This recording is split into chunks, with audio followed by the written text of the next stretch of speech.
Hello and thanks for joining us on the Tuesday edition of Journalist Hangout. I'm Ayodele Uzubakum.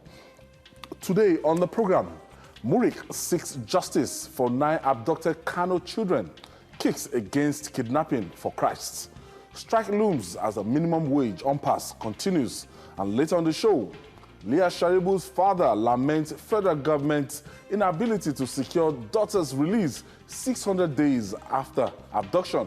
I'll be hanging out with Janet Mba Afolabi and Cyril Abaku. So if you're ready, let the hangout start now. Glad to have you join us. As a country, the more we try to wriggle out of the problem, the more entangled we become in it. While the ravaging kidnapping for ransom in Nigeria remains unabated, the menace is taking a new twist in Kano State. 9 children were reported to have been abducted by a kidnapping ring. Familiar story, but different aspects, as this set of kidnappers were said to have abducted the children with the aim of converting them to Christianity rather than for money. Groups like Muslim Rights Concern, that MURIC, has called for the suspects to be brought to justice and warn against kidnapping for Christ. Janet, what is the meaning of this? What happened? Can you just break this story down? Because our viewers from Kano State, actually yesterday, I got a lot of calls, messages, and about this particular story. What really happened? The story says 9 children were abducted from Kano and taken to Anambra State. They were tortured, their names were changed, and some were sold into slavery. But the major underlying aspect of this kidnap is that it has an ideological undertone. Not for money. Not for money. Commercial gains. Not for money. The kidnappers were not asking for any form of ransom. They changed their names from Muslim names to Christian. For instance, one of the pictures I saw Aisha changed to Chioma, and the scarf of the Aisha had been removed. Chioma was now with nothing on her head, fair complexion, looking like an Igbo girl, unlike the picture of the Aisha that she alleged to have been, looking like Hausa girl. So not only the MURIC are advocating for taking against this. Is taking against it. The Kano Concerned Citizen Initiative also issued a press release condemning it. Many Nigerians are condemning. It does not matter whether it is the Kano children or Anambra children. Children are children. It's like there is a kind of hate crime against children. Children are being abducted. Children are being used for baby factories, forced to have children that are sold. Children are sold into slavery. Children are used for sacrifice. Children are used for all manners of domestic issues. So I also join in seeking for justice against the perpetrators of this thing. And Ayo, you know, when this kind of specialized, organized crime goes on, there are people, some powerful people behind them. Because these perpetrators are like the infantry in the military. The infantry are like the foot soldiers. They are the ones sent out to do this thing. But those that are behind them, whenever they are arrested and it is time for justice to be done, the leaders will wade in secretly, making calls to ensure that justice does not prevail. But I hope that this time around something will be done. Remember the case of Ese. And that's what I'm saying. I also join in calling for justice. Because when it happened to a southerner, the Ese Oruru from Bayelsa State, remember that story a few years ago? 2016. Many people, human rights, everybody woke and rose and condemned it. Or even though that one, the underlying factor was elopement, because the man was not a stranger. He was somebody who had lived with them for so long, almost all his life. He liked that essay, but he didn't go through it the proper way because essay at that time was an underage. She didn't have a mind of her own to take decision to elope with him. So that man forced her to elope. So that was a major offense. And he was handed over to the police. Now we have this one. So people from the north, particularly Kano citizens, are saying, please, journalists, human rights activists. This is a case. You have to stay on it. You have to talk about it. You have to ensure that justice is done. And I want to thank the police. The police, at least they did a good job here. They should not stop here. They should make sure they should go to the next level. The next level really is what Nigerians want to see, not just this arrest. I don't know. When did this start? You know, kidnapping for Christ's sake. You want to convert under duress, make them Christians. I don't think this is proper. We should all be independent to worship the way we want to worship, in any manner we want to worship. So, what's all this about? What's this fanaticism about? We want to convert a Muslim to a Christian by force? Well, I mean, first of all, let me start by taking it off from where Stella stopped. I commend the police. I think this investigation lasted about 5 years. You know, I believe that it took a lot of painstaking effort to bring this matter to the point we're at. Statements like this are extremely very sensitive in our national life. And you have to understand the fact that the people involved, Paul Onwe, I think, and the wife, they've been doing this business, kidnap people, sell them to traffickers, kidnap people, sometimes even people who run orphanage homes. They kidnap, yes, sell. I say it's different from kidnapping to change their religion. And what I find, I mean, sociologically, what I find, and this happens in many places, what I find is that in many orphanage homes, you will discover that children in those homes bear the names of the tribal origins of the people who run them. So these businesses, nobody is going to buy an Aisha in Onitsha or in Anambra.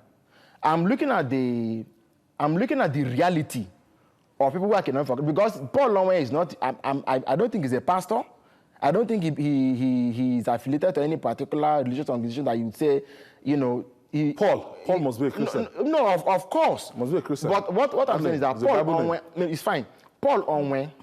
Okay. It's speed. No, sure. It's a Bible name. Paul Onwe. I'm not aware whether he's a pastor, okay, or whether he runs any particular religious organization. He might not be a pastor. As to say, fanatic. Sure. So fine. The fact is that like she has said, what we want fundamentally is justice. In whatever guise that crime is taken, you know, what we want is justice. And I want to believe that, you know, the 124 persons that were arrested at Bompai police station, you know, where the parading was done, you know, the police will take its time. Make sure that they get credible evidence, so that we don't just stop at the point of just making the arrests. There is actual prosecution and justice is served. And then we make sure that the children that we are recovered, you know, are also properly psychologically taken care of, debriefed, and put back, you know, given back to their parents. I think the Paul Onwens were neighbors to the family that they kidnapped those children from. So I think it's important that justice is served, the case is taken to court, and the proper thing is done. You know, very young, at that impressionable age, there's nothing, if you try to indoctrinate them to any religion or any idealism, that thing will sink immediately, and it will take a process to, like, try to de-radicalize them or debrief them. At that age, under 10, even sometimes under 12, they are like mud in the hands of a potter. A potter can mold the clay, when it's still soft, into anything he wants to do. It is only when he had molded it and he wants to remold that it's impossible, he has to break it. So these children are still at that stage of mind that anywhere you go, even if you are a thief. I know a woman who used to steal, and she used to send her children to go and steal from a neighbor. The children will go and steal. They didn't know that stealing was bad. So when you catch them, say, Mommy said that you come and steal Maggie. Mommy said that you come and steal Jia. You understand? So that's what she taught them. Orientation. So the children could not question her and say, what you are doing is bad. More so coming from their own mother. So children at that age can be molded into doing anything that they want. They can be told to change from Islamic to Christianity, but I'm against kidnapping for Christ. Christ did not say you should kidnap for him. The creator of the universe can fight for himself. Christ is a lover of children. That is why even when the apostles tried to stop children from coming unto him, he said, let them come to me. Theirs is the kingdom of heaven. So he loves children. He does not want any form of kidnapping. If anybody says he's kidnapping for Christ, he is lying. He's just kidnapping for his own selfish interest, and he should face the law. These people should face the law, because what we're looking at from both divides, we've seen a situation whereby you've seen some kids, they've tried to indoctrinate them into several religions now. And I think our police must be proactive in trying to stem this tide, that we should not have anywhere you monacle children, you put them into, you isolate them, try to give them strange doctrines. You know, it brings to mind the discoveries in Kaduna and Kano lately too. People who use the name of religion to do things that the founders of the religions will naturally and normally not do. I think that religious leaders ought also to speak up and condemn these activities and draw the line between people who are trying to use the name of God or the name of their movement to cut corners for themselves or to perpetuate what is patent evil. You know, because in Nigeria, religion serves a number of purposes. One of them, it is part of our fault lines. But on the other hand, I think people just feel that whenever the name of God is mentioned or is named, people tend to lose their guard and say, okay, this must be something good. And so that, we don't even know how Paul and the wife looked in that neighborhood. You honestly don't know. Perhaps they had a total believability that people could even be free with them. But the fact is that at the core of neighborliness is the fact that somebody was also perpetrating evil. So we must call these people out and demand. When the law successfully makes an example of one person, others will will fall in line as they should. But where that does not happen, where people can still, after this sort of media, the parade and all the exposure, the case begins to drag for 1 year, 2 years, 9 years, and in the end nothing comes out of it. It gives the man who commits evil latitude and liberty and license to continue. But where we set concrete examples of people who are misbehaving, I can assure you for free that, you see, it will whip them into line. It is a pity, like Janet said, children today are endangered. The Nigerian child is seriously endangered today. If he's not being trafficked, he is being used for ritual. If it's not being used for, even at home, domestic violence is at a rate where, you see, because when children are endangered in a society, the future of that society is equally endangered. I think it is time for government and stakeholders in, is it child rights or people who are into children's psychology and so on, should come together and hold the Nigerian Child Summit. Or just now, and think of new laws to protect, because we are you see, the one that comes to that gets our attention is what we know about. But on the daily, children go missing. I am not sure if any government agency has the number, but if you want to take an annual stock of children that go missing in Nigeria, there are many. Children go missing, and in many cases, they don't come back. What can we do about that? What can the Nigerian state do for the Nigerian child? I think that's a big question. Janet, religion, they say, is like the opium of the masses. And you find that in this part of the world, a pastor will ask people to be beating themselves in the church, to drink urine, to do a lot of, especially in Africa. What is wrong with us? What's wrong as a people? The way we take religion, some people, the pastor is like their God, small God. Ayo, you see, religion is something that's supposed to be very personal. You serve your God, you know you are serving him, and your God knows that you are serving him. Those who are serving God truly know themselves, and God also knows them. Unfortunately, some people were not called. There are those that were actually called. They have a calling. Their calling could be evangelist, apostle, pastor, whatever. He has a calling, or she has a calling. But there are many more There are many more. Then maybe Rosu. Some don't even have to go to theology school to be able to. See a lot of things online now. Yes, if you are truly called, you can just, like the days of Ayo Babalola, I don't think they went to any Bible college and all that. They were actually called. So we believed. In spite of the fact that they died since, like Babalola died in 1959, they still talk about him till now. He was always in the wilderness healing.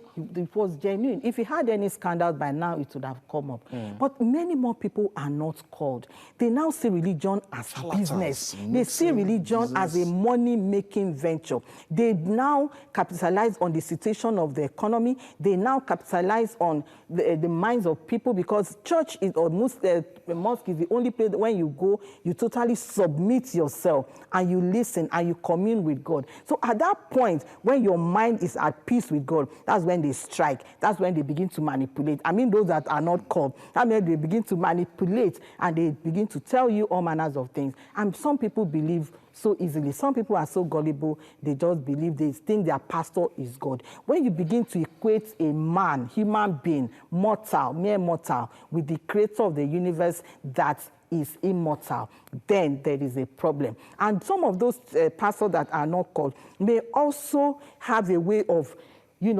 holding them by a spell. Manipulating them through spell, through voodoo, through whatever means, just for the reason of money. But it's not only in Nigeria. We also read about some children. In Africa. Especially in Africa. It's worse in Africa. It's strange.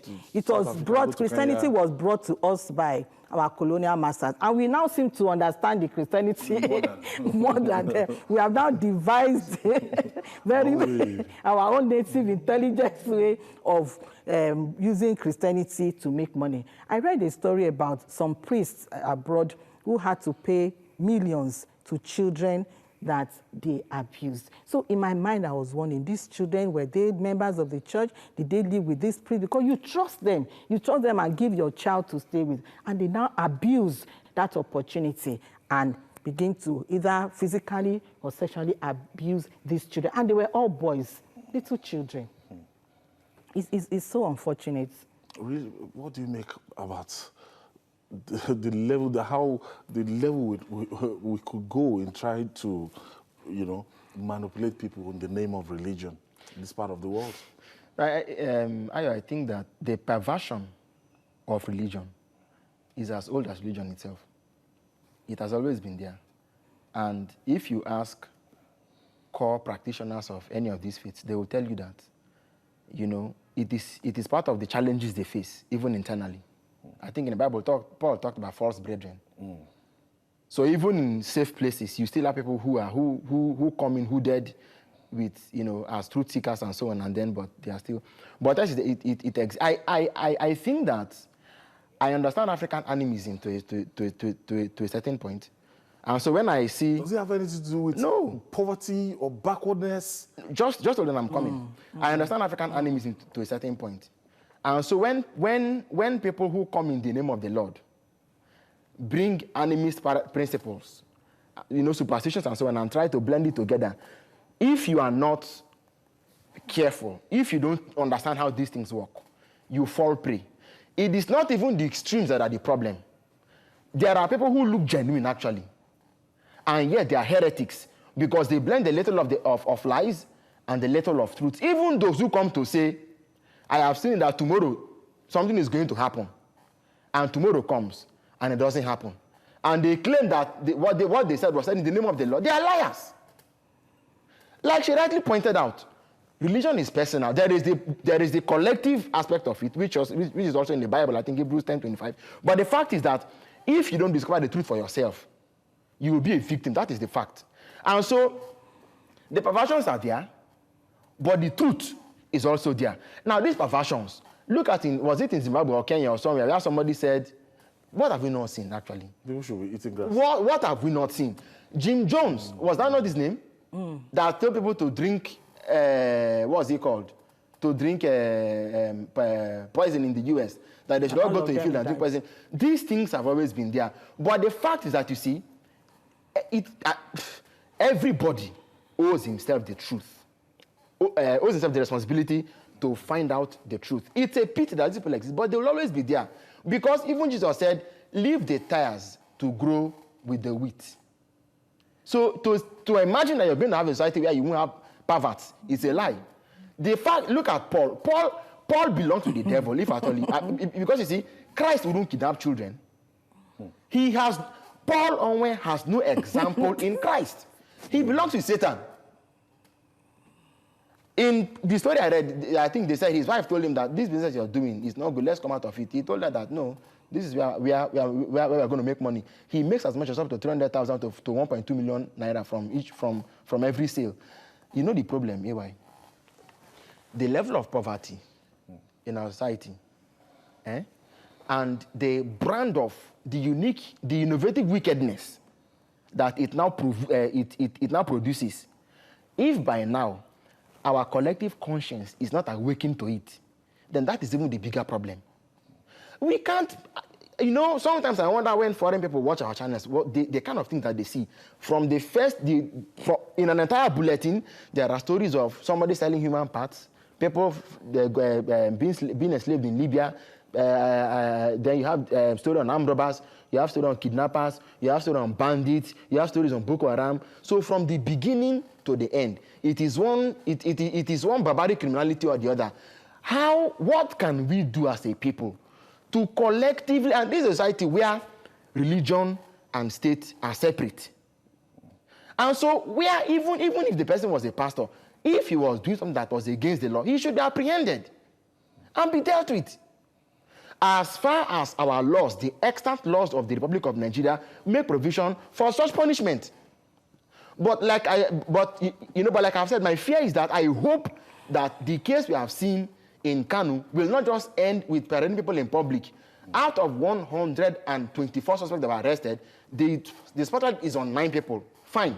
But we must make sure that even if it is for the sake of this 9, a proper national example is set.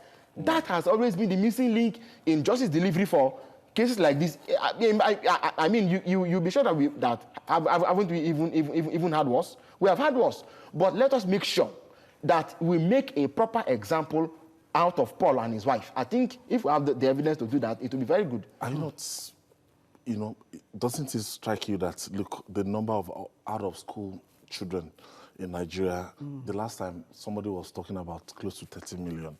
I don't know what we're doing about this, because if they don't go to school, it will be easy to indoctrinate them into, Ayo, you see, because we don't have proper statistics, the statistics vary. But if you take the average of all the statistics, I've heard 14 million, I've heard 13, I've heard 10. So, but if you want to now take the average of all these statistics, let's say 10 million. Let's even go for the lowest. It's disastrous. 10 million children are out of school, mostly in the north, in the east. The north is because of the Almajiri system. The east is because of the boys, because they use out of school. Yes, they don't believe in school. They send them out to go and live, and it's a big danger. It's a very big danger that if we do not take care, the security of this country for the future is in serious danger. So we need to do something about it. We need to save our children. We need to save our children, and we need to quickly do a lot, because the police sometimes is helpless. I've spoken off record with a police officer who told me that when he joined the police force, he actually came in with so much enthusiasm, with so much energy, with so much passion to curb crime in Nigeria. But the first major arrest that he made was at Uju-Elegba, and it involved a big man who was carrying something that was against the law. So he took him, the man begged him, he said, no, you have to go with him to the police station. So he took him, I think he said Sabo police station. And the DPO was aware, but that was the end of the matter. The DPO just asked him, go back to your duty post, and that was the end. He had a second experience, but the second time, it was a very known pastor that was involved. And that was how the case died. So he said to himself, so what is he doing? Why is he now coming? Why did he now join the police to fight crime? When you are fighting crime, they will not allow that crime to be curbed. So he stopped. He was discouraged. He was demoralized. So that is what happens, Ayo. That some powerful people, when they are arrested for one crime or the other, they go. Or if you arrest their cronies, friends, and relations, they also wade in, and that is the end. All right. My producer just told me now that the Kano State Governor, His Excellency Abdullahi Ganduje, has promised to wade into this matter and get justice to victims involved, and is going to set up a committee to look into this particular matter. They're going to ensure that this is not swept under the carpet, that the people involved, the victims, are going to get justice. That's coming from the Governor of Kano State, His Excellency Abdullahi Ganduje. So I think that's a good if move. People, our government, they can take this up, and I know a lot of people in Kano State, they are very, very anxious to know what will about the end of this matter and how to get justice for this victim. So you can be rest assured that Governor Abdullahi Ganduje is saying that this is not going to be swept under the carpet, that something will definitely be done about that. So, gentlemen, as we all know, now it's both Christianity and Islam. There's a tendency to, always go left. Or parts of those religions. Yes, to always want to take things to extreme. How do we now curb this? Anything in the guise of extremism, under religion, extremism? No, I think years and years, several decades of inaction must come to an end. Look, the reality is that religion, yes, is a fault line. But the fact is, how can institutions of state in a country that is avowedly a secular state can't force anybody. Is only secular in name, but has no mechanism for enforcing that secularity to permeate its systems and institutions. To ensure that you are free to ensure that worship God the way you want to worship. One, and that when matters of law arise, the law, and strictly the law alone, will take its course. Okay, I have my first caller. Adebute is calling us from Ogun State. Thank you for joining us. Adebute. Hello? Hello, are you there? Good Okay. afternoon, ladies and gentlemen. All right, Yes, Adebute. I'm hearing you, and I'm attending to your call. Okay, go ahead. Hello? Yes, go ahead, please. Hello? You're on, Adebute. Yeah, I'm here. I'm here. I'm hearing you. Go ahead. Yes, I'm hearing you. Thank you very much. Good evening, ladies and gentlemen.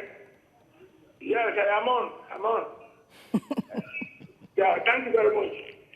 My prayer is that those who kidnap should be seriously punished. But tomorrow, a group of Muslims will kidnap some Christians and say they want to make sure that those who are connected to Islam, please make this kidnapping an example to others so that in future they will not do something like that. Just put If they were not caught, maybe they have sold the children away to Libya or to some other places. Thank you very much. Thank you, Adebute, for your intervention.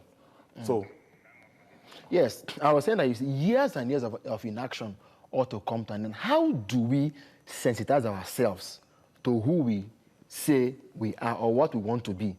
There must be a deliberate measure, a deliberate mechanism for ensuring that, you see, look, extremism is an idea on the one hand. The vehicle you need to drive that extremism is another thing entirely. okay. When you have children who are out of school, who are not educated, who are poor, Fuels, that's your canon fodder. fertile ground. And so there are those who sponsor these children or who sponsor people who do these sort of things to do what they do. And so how do we, how do we divide these two and say that they are trophy? We must block these people who are extremists, punish them, and then make sure that we bring education to children and to the poor. Okay. So that they can be, you know, I mean... Because of our time, we have to leave it there. Janet. Okay, religion or no religion, whoever abducts, kidnaps children, whether for money or for conversion, should be made to face the law. All right, still to come. Strike looms as a minimum wage impasse continues. Stay with us. We'll take this break. We'll be right back after this breather. Stay with us, please.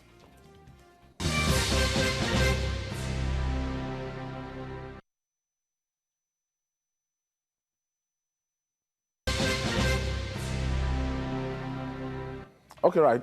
All is not well yet in the struggle for the implementation of the 30,000 naira minimum wage in Nigeria. The federal government and the organized labor are still engaged in make or mar last-minute negotiation as I'm talking to you over the consequential adjustments in salary for workers. With a precarious economic situation in the country, it will be in the interest of both parties to avert the nationwide strike. Or what do you think, gentlemen? I think Labor, can we afford a strike right now? we can't afford a strike right now. I think it's the best interest of both parties to avert the strike. It is the best interest of even Nigerians, because we cannot afford a threat to industrial peace. We need industrial peace for even the peace of the economy. The economy is already shaking, and then there'll be a strike, there'll be further, you know, aggravate.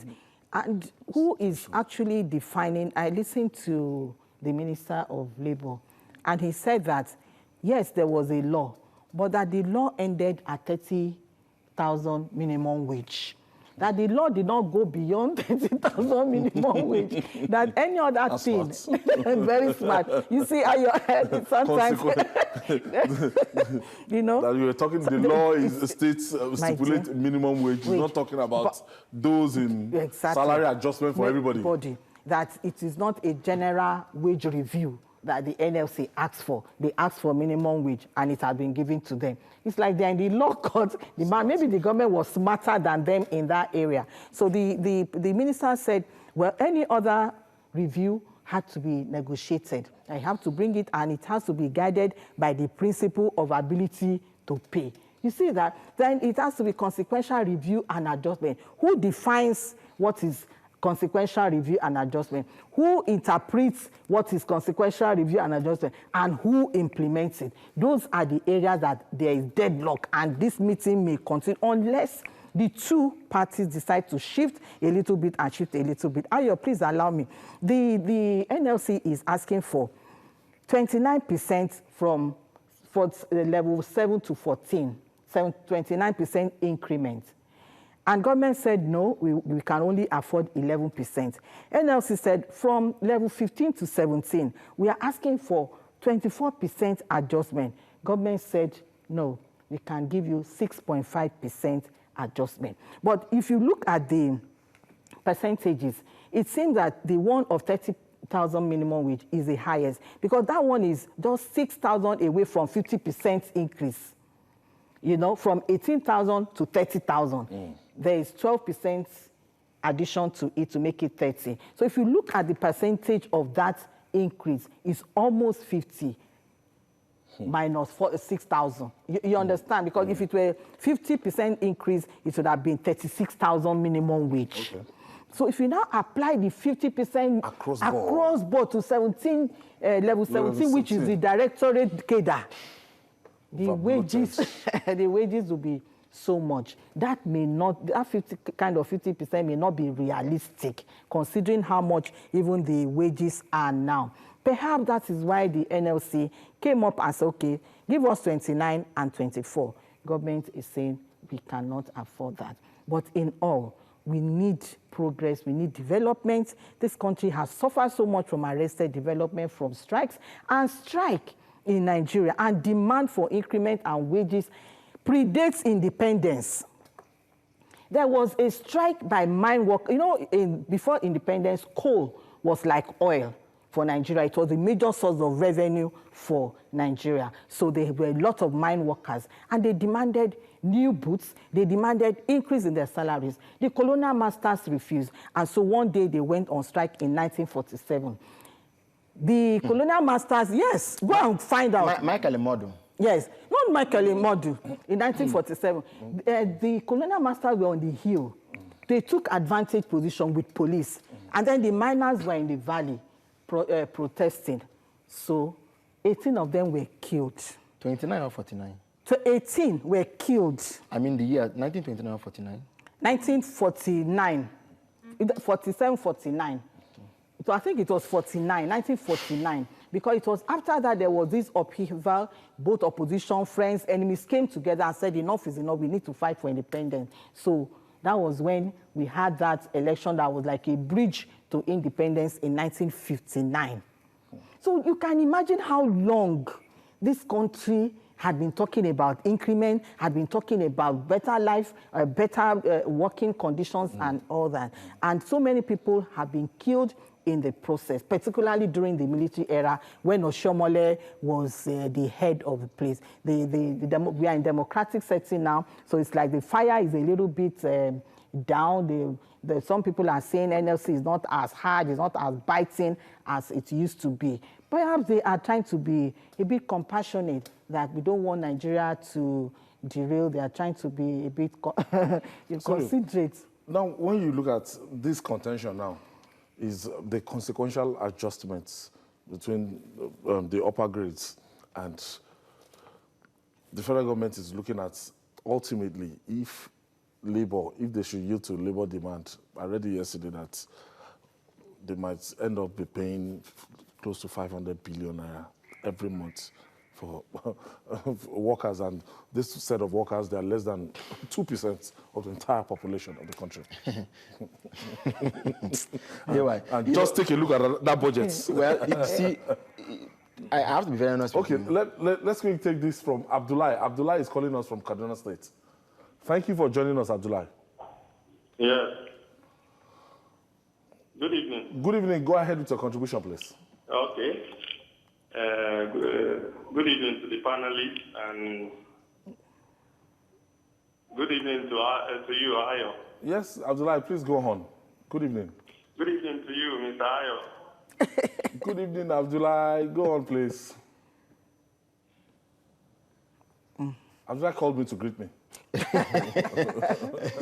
Yeah, well, I don't get frightened by the prospect of high wages.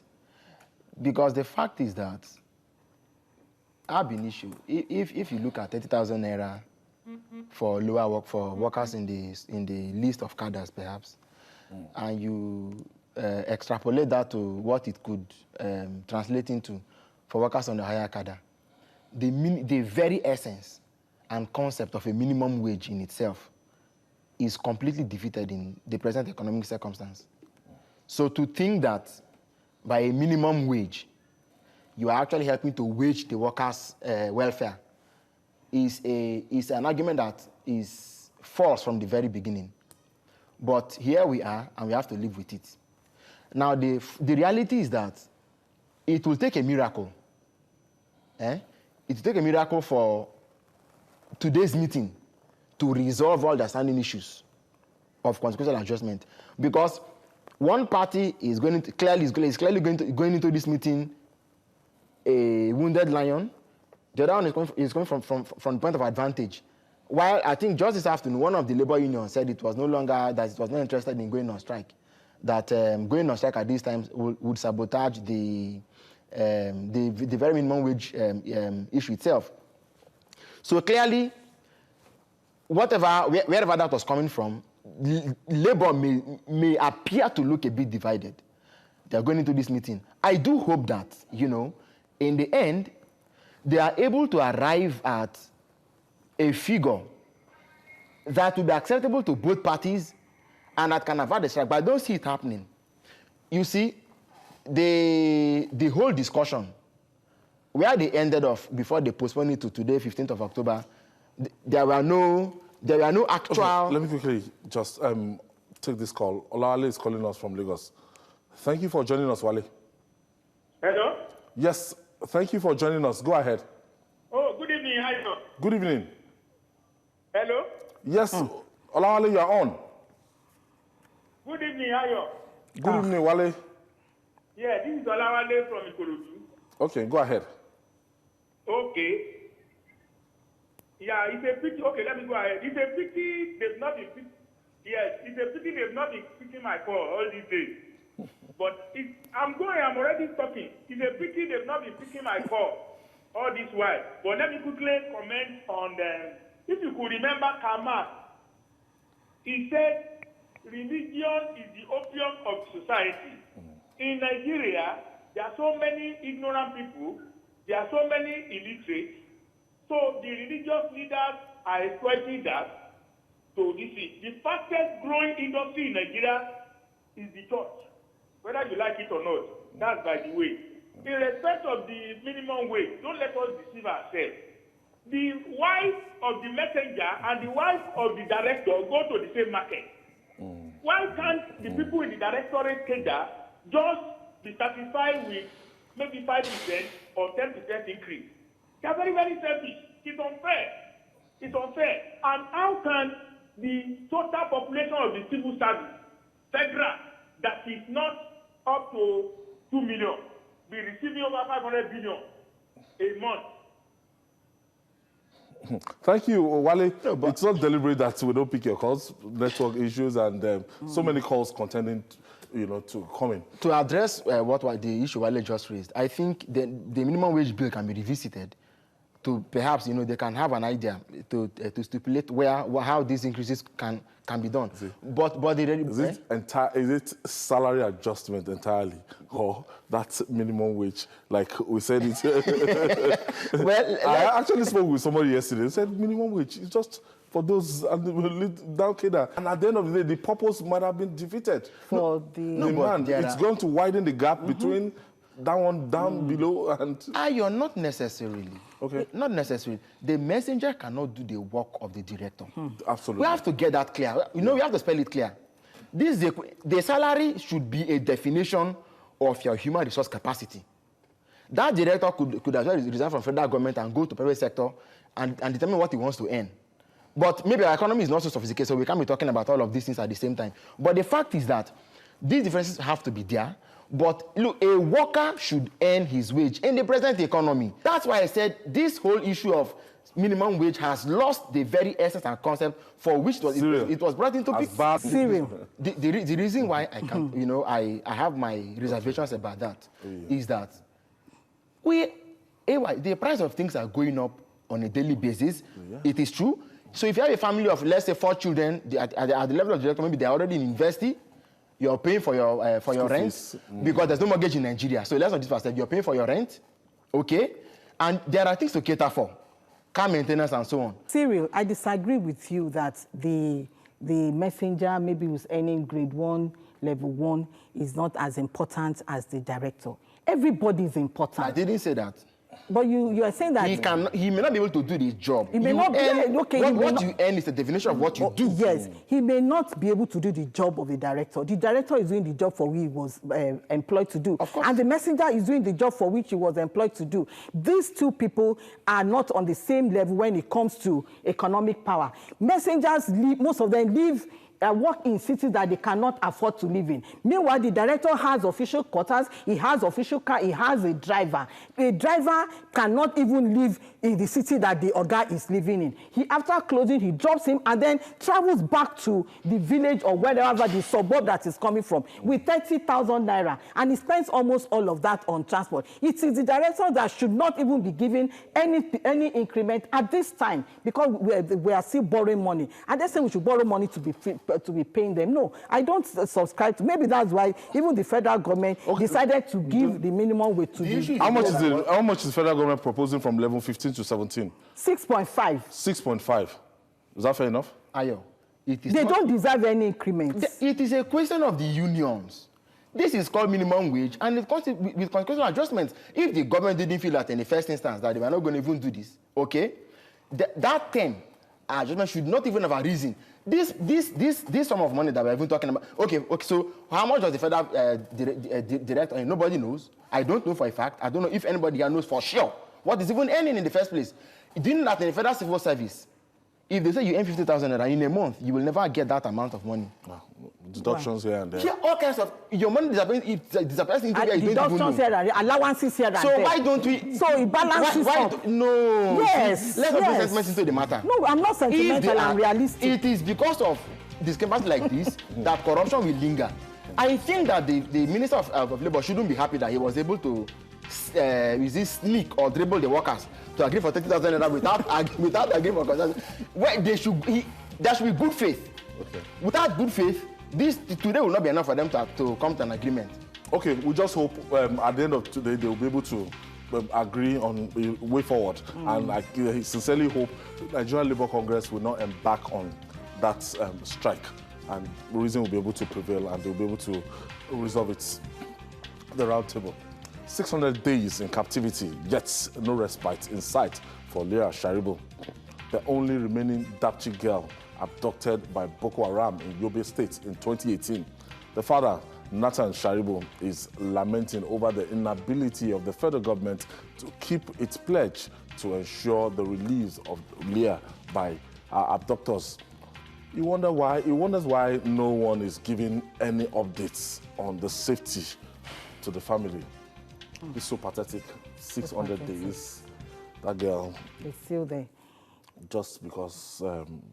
In this country, if a crime is committed against someone and that victim does not shout or make noise about it, that's how to be swept it will be swept under the carpet. Today, parents from a secondary school in Kaduna State came on air to cry out to the kidnappers and tell them to please return their children. They said they are crying out because government told them that they are on top of the matter. And so the kidnappers now got to them and say, since government is on top of the matter, let government settle them. Wow. So the parents are saying, government cannot settle you. We are the ones that can settle you. So have mercy upon them.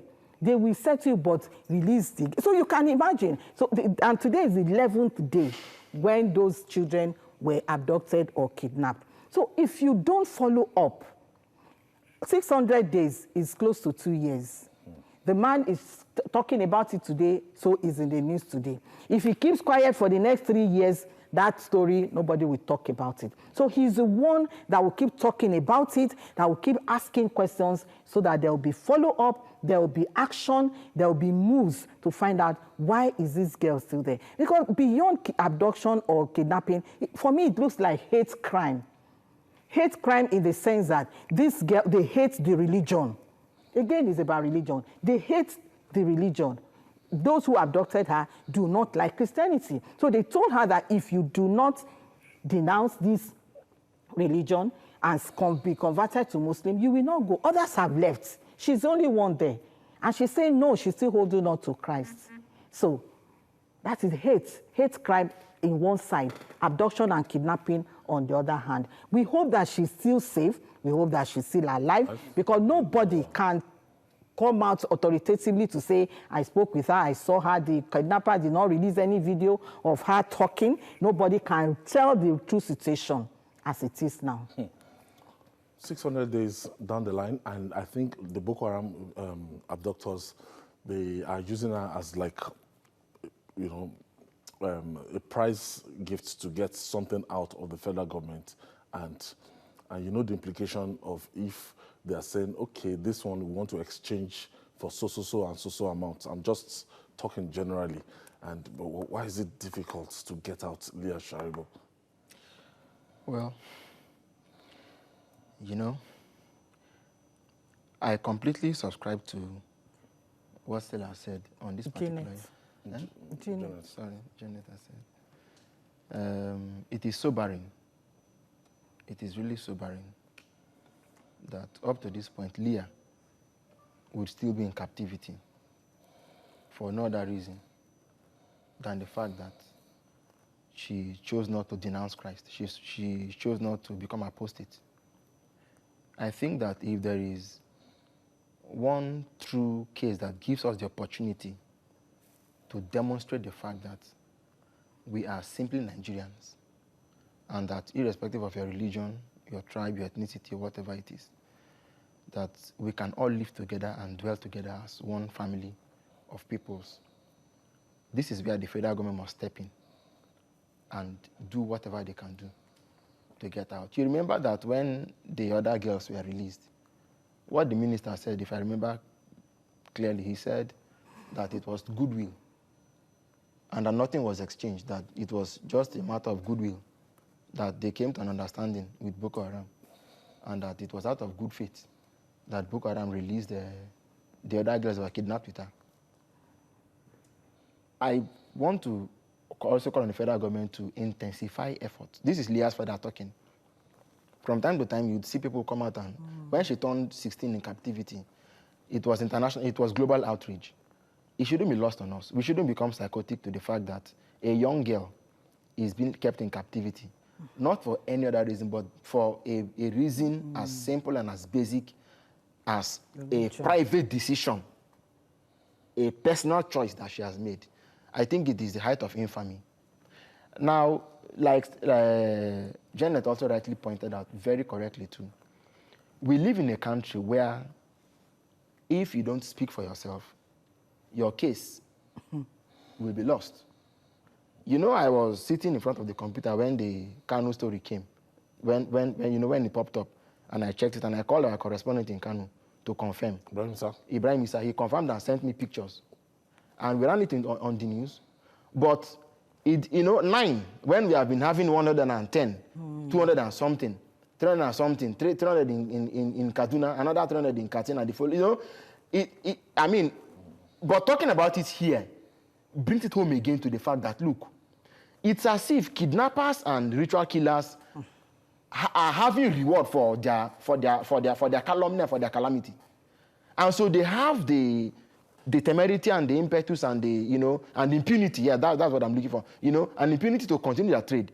Otherwise, where could Leah be kept? This is one girl. I'm even thinking that an elite brigade of soldiers should be able to launch a rescue. She's just one girl. It is not enough for government to say that they believe she's alive. Grace Takum, the other one, the aid worker that was kidnapped, said Leah is dead. That's what she said at Grace Takum. But the federal government, but the federal government said she's alive. I want to hope that I question the intelligence that they have. I hope that they have credible intelligence that can be acted upon in the shortest time possible to secure a release. If they want to negotiate, they've been doing so. There's no stopping it. They should negotiate and get the girl out. If you can use strategic or tactical attack to get her out, also do it. But that she will remain there for this long, and all that we hear are she's alive, her parents are talking, her mom is talking, some groups in the US are talking. It doesn't bode well. Talk is cheap. Anybody can say anything. Where is Leah Sharibu? This is a question that should bother every Nigerian. Because what is happening to Leah is happening to everybody. If you have a daughter that you cherish and love, put her in Leah's shoes and see how you feel. So I think this is a question that should bother the national conscience. Where is Leah Sharibu? That's the big question. Where is she? And there is no other person that should answer that question except the government. Mrs. Mbafalabi. Well, let's just keep our hearts open and hope that Leah is alive. At least that way we can hope that she'll be out someday. And we look forward to seeing her. It doesn't matter how she comes out. But let her come out. I want to thank you, Cyril Abako, a senior researcher in TVC here. Thank you for your contribution. And Janet Mbafalabi, thank you for your contribution. And that's our offering today. Join us tomorrow for another episode of the program. You can also watch Journalist Hangouts on our platforms showing on the screen. We're also on YouTube, youtube.com/TVC News Nigeria. Our feedback channel is Journalist Hangout at tvcnews.tv. I'm Ayodele Uzubakun. Bye for now. See you tomorrow. God bless Nigeria.